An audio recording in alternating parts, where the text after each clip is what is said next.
it's not about your size. It's about how you use it. Well, it can be about your size for some men. We'll get into that later. Okay. Yeah.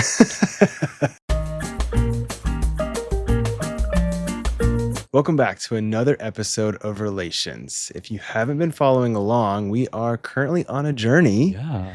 reviewing a book that has really impacted our lives. It's called The Penis Book, and we are actually on chapter 4 today. Yes. I'm so excited. We are flying by this book. I know. Flying by? Is that the right way Yeah, to say you it? could say that. I feel like Flying that's through. how it was when we read the book too. Right. I feel like I would look over at you while you're reading it. I had read it first, and I was like, he's getting through this pretty quickly.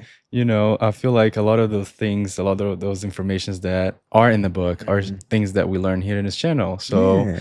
they're kind of easy for me to understand because we talk about so much. Yeah. And I'm excited for chapter 4 because I know this one is good, it's juicy. The Does chapter size matters? is called Size Matters. Okay, How do it's you measure not a up? question. Yeah, no, it is not a question. The question is no longer valid. It is all about the statement, how you measure up, size matters. So Let's do it. let's do it. Very It's- controversial title. Yeah, actually, it's basically telling you the opposite. But Right. I love that this book does that quite often. They'll throw a title in there that's a bit more shocking than it is kind of explaining what you're going to be reading. So the book starts by saying that as humans, we have this dilemma, this problem, Yeah. this inability to avoid comparing ourselves with Yep. one another. So this Others. goes back to evolution, Mhm. whether who's taller, who's smarter, who has more, who has less. Our brains want to categorize and filter information by creating a list and Yep. by comparing. Yeah. That's just how our body and brain works. So that being said, we can easily see one another. If you're walking down the street, you can see how tall you are compared to Yeah. someone. You can kind of even see, how well kept you are. You can make all of your own sort of judgments based on looking at someone, but what you can't see is what's underneath the clothes. Oh, yeah. That's only, if you have a intimacy with this person. Right. And so in contrast to the writer who's a urologist and sees people's genitalia All the time. all the time, he is often faced with the question of men asking, what's wrong with me? Right. My size is not right, or it's not good enough. And funny enough, most men, 99% of them fall into a normal category. So Wow. men typically have a normal size, but what they're not aware of is how to compare themselves Yeah. to other people. And because they don't have usually a big size pool of genitalia they can compare with themselves, they look at what's available, which is on the Mhm. internet. So Pornography. which Yeah. can be used in the good ways or can be used in bad ways. Yeah. But comparing yourself to adult actors is like Mhm. comparing People your who are basketball skills to people in the NBA, right? This is Exactly. what they do for a living. This is why they're famous. This is why they're in that gig. And so trying to compare yourself to someone who has known for their genitalia is probably not a good idea. Oh, but we all do, right? We all all think do. it's not enough. We all think there's something wrong with us. Right. And like you said, only a urologist, someone who sees the genitalias of a variety of different people all the time, knows that, hey, you're normal. There can be many visual Right. obstacles to trying to compare yourself Mhm. to what you see in a photo as well. So going beyond the fact that by looking at the internet, you're comparing yourself with the Yeah. professionals, you're also looking at different angles. The illusion of the perspective, right? If you're looking Exactly. down, you might not see the full picture of your genitalia. Right. And some people's anatomy too, they can just appear differently to Mhm. themselves than it would to someone who's maybe looking at a different perspective. Some men actually store fat right above their pubic bone or in their genitals. So that fat even retracts the penis further, at least while soft or just presenting normally. But when erect, actually that size is completely rebounded. So they never really lose the size during the important activity of using their genitalia. It's just how it presents when you look at it. So that can also be, of course, anxiety provoking and frustrating for men, but you just got to give some reassurance that when it comes to doing the deed, you're just fine. Everyone is different, right? No one has, same size of genitalia. No one has same anatomy. Exactly. Everyone is different. Yeah, the penis is no different than everybody else's differences. Exactly. So the book then talks about how difficult it can be to get an average real estimate of what the average The man's size. penis is, because what science group or a group of volunteers is going to be comfortable lining up to have some doctor in a sterile environment stretch their penis, measure it, and compare it against everyone else? Not easy. The sample sizes can be very different because how do you get all types of men to, again, agree to do a study like this, and what doctor is interested? Like, what is the outcome? How is this going to help us?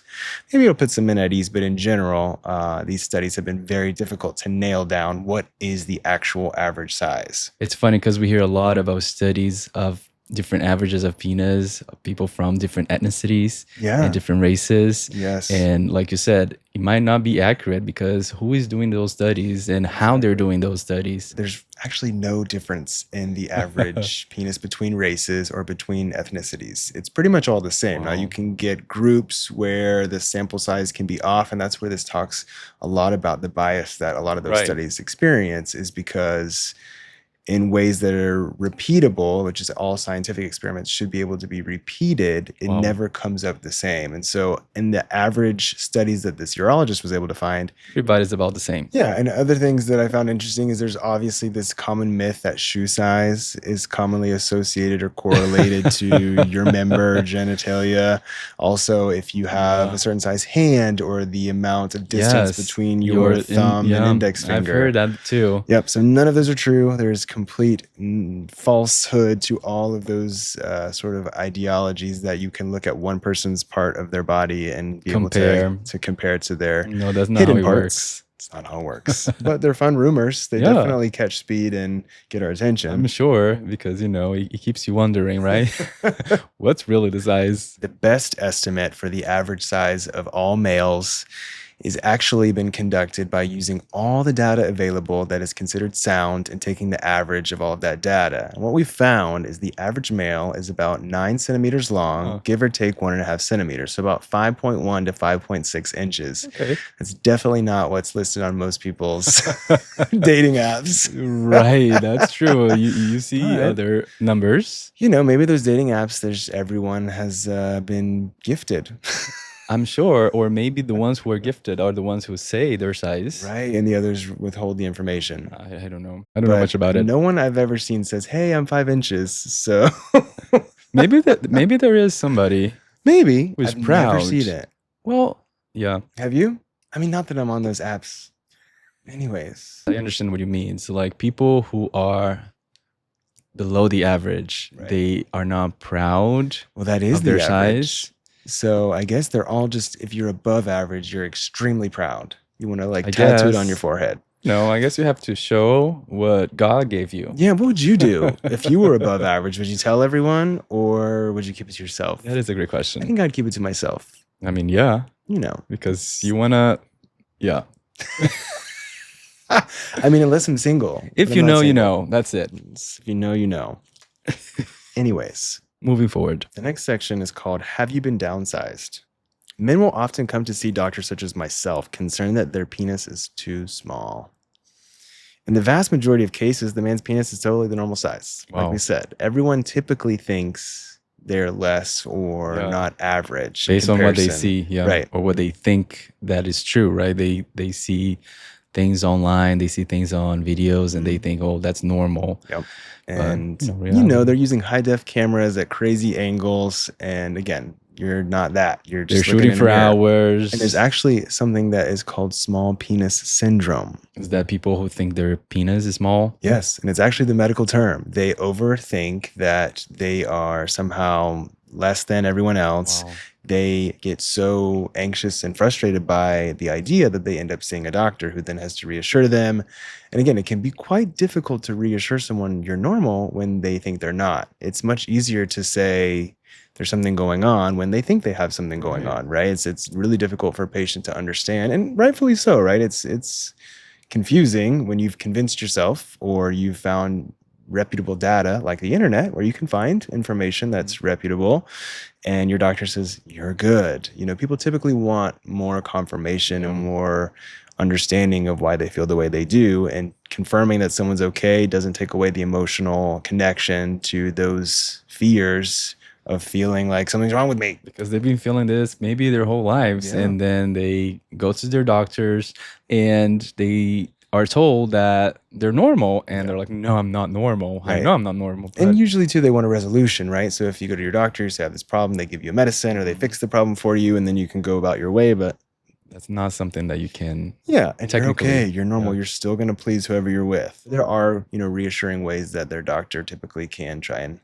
take them off the cliff and help them feel more secure in themselves. Oh, if they have a doctor like you, they will. That's nice to say. I mean, I definitely would reassure them. I don't know. It just becomes difficult though, because how much can you reassure someone until you kind of can't Yeah. really say anything else? But, you know, therapy, Yeah. good communication, things can improve over time. Or they can read the book, Yeah. the Read the penis book. book. So for those out there who are wondering what is a small penis, typically would have a size of less than 6 centimeters soft. The book then says 9.5 centimeters stretched. So that would be considered small, but you can still work with that, I'm sure. I'm sure you can. So there's actually a more severe condition that the penis doesn't grow normally from birth, and that is extremely rare and is what we consider a micropenis. And some famous people have even had one. I think the book talks about Napoleon Yeah, I is said remember to have that. had one. I'm not sure how they got that information. They find things somehow. Maybe when he died. Can you believe he dies and then they tell everyone he has a micropenis? Well, Poor that guy. happens I when think he you're killed a lot of like, people though. yeah, when He you. messed up Alexandria. I know that. I read that in the I book. mean, he destroyed Europe. He destroyed part of Asia and Africa. So I this is why guess, they told everyone he you had a know, micropenis. that's the least they could That'll do. do it. That'll do it. Onward ho. Literally. So, what accounts for the differences that do exist? And of course, that's going to be our genes. So, our cells are given this instruction manual when we're born. Hey, this is what you're supposed to do. This is what proteins turn on. This is what ones turn off. This is the size you should follow. And that's what our body does. After that point, you have what you have. Interesting. So there's not food, there's no supplements that you can take that will make your genitalia bigger. That's good that you say that, because actually, the better our nutrition, the more these genes can do their thing, since Okay. nutrition does provide the building blocks that genes utilize.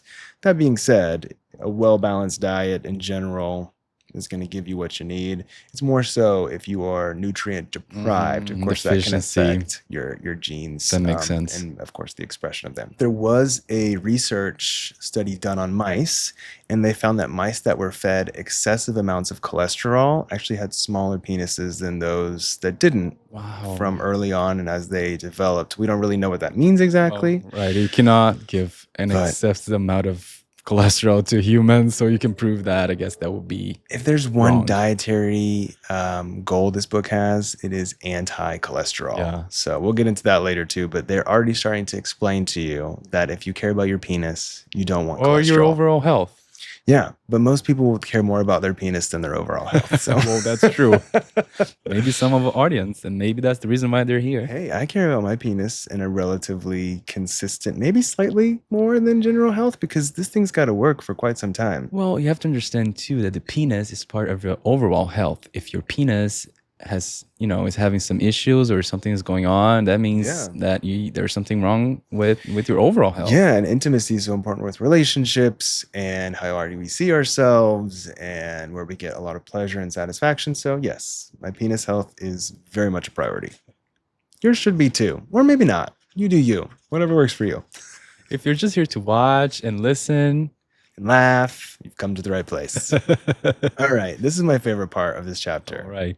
Growers versus this is a big topic here. Did you know that growers versus showers was a real thing? Because I've heard of it before. Had you ever heard of anything like that? I've heard recently. I mean, in the last years, not something that I grew up knowing. Yeah. Yeah, I'd always heard, oh, he's a grower, he's a shower. No, had no idea.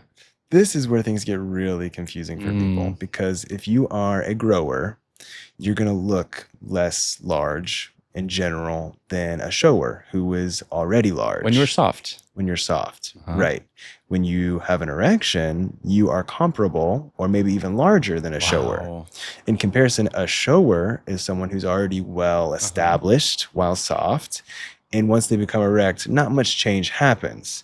Now, for them, they may be also concerned because they're like, why doesn't my size change, but my partner's does? And both of these things are completely normal. There's no difference in genetic makeup. There's no difference in biology or structure. It's just some people, that's how they express their genes, and the others do it the other way.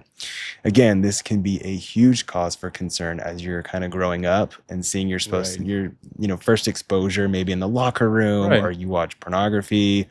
You see showers. Yeah. If you're a grower and you see showers in the locker room, you're like, oh no, there's something wrong with me. Exactly. And so this can be where the small penis syndrome even starts, if you're considered to be in that category, because you're not sure. And most of us, unless you're watching pornography, are not seeing erect penises in the locker room or at the beach or anywhere in public. So if you can only compare, soft versus soft, you're going to be at a disadvantage if you're a grower. And if you don't know this information, right, because you obviously wouldn't know at that age all of those things that we're talking about. So yes, I just you're going to be concerned that growers versus shore was a real thing from this book. We don't talk about it at medical school. It's not in my urology anatomy book. Yes, they explain what a penis is, but not whose looks like what and what. It does sounds like a myth between. Right, exactly. Another poor difficulty for growers is they're much more sensitive to change in the climate. So if it were cold outside, it's going to make a much more dramatic change for them in comparison when it's warm outside. Showers are just hanging out either way. So they have a slight advantage there again. As long as you're getting the job done. Most men, actually, can you imagine half of men believe that they are smaller than average? Wow. In contrast, women were also surveyed, and they found that about 85% of the men that they had come in contact with were normal. So women are much more generous than men are on themselves. Yeah. And interestingly enough, you don't need to have quite a large member to get the job done for either a man or a woman. The vagina on average is 9.6 centimeters long. Literally perfect to fit the average size penis. And so they're going to get that job done. If anything, the ones who have large penis should be more concerned than the ones who have a smaller penis because, well, technically, right? You know what? There is a key for every slot. There is I like that. Everybody's got their match out there. So you just got to find someone that is able to accommodate what you're bringing to the table. Exactly. But the main point is, men in general, we are harsh on ourselves. Yes, when compared to others, we are always trying to see what's the difference between us and the other. And at the end of the day, we're all humans. We're all alike. We all have different features. Even if you are on the bottom of that standard deviation to the top of that standard deviation, you are just fine. You're going to get the job done. Don't be too harsh on yourself. You're going to find that perfect lock for your perfect key. And if you haven't found yet, it's out there for you. You'll find it, right? Yeah. Quit comparing yourself to porno penis, because that's not the real. You're not a basketball player comparing yourself to an NBA player. Don't be an average Joe comparing yourself to an adult entertainer. It's just not fair for you. You're just fine the way you are. And if you don't believe it, check out this book. Or keep watching our videos, because next week we're going to review another chapter, right? Yeah, we'll be right here, hoping to see you again. Yes. But if you haven't yet, subscribe to our channel, like this video, comment if you like, subscribe. I think I already said subscribe. Yeah, subscribe twice. Do the thing. Leave a comment. Tell us what's going on. Tell us how you like this new journey we're on. We really want to keep up the reading, because we have made it our goal to read more physical books and to talk about them in a public setting, so we can encourage you to read. And hey, why not learn some health information along the way? And share with you. We'll see you next week for another episode. Until then, bye. Bye. It's funny because we hear a lot about the average of the penis size of certain ethnicity and certain people. Rice? Right. But I said rice. I'm sorry. Rice. Say it again.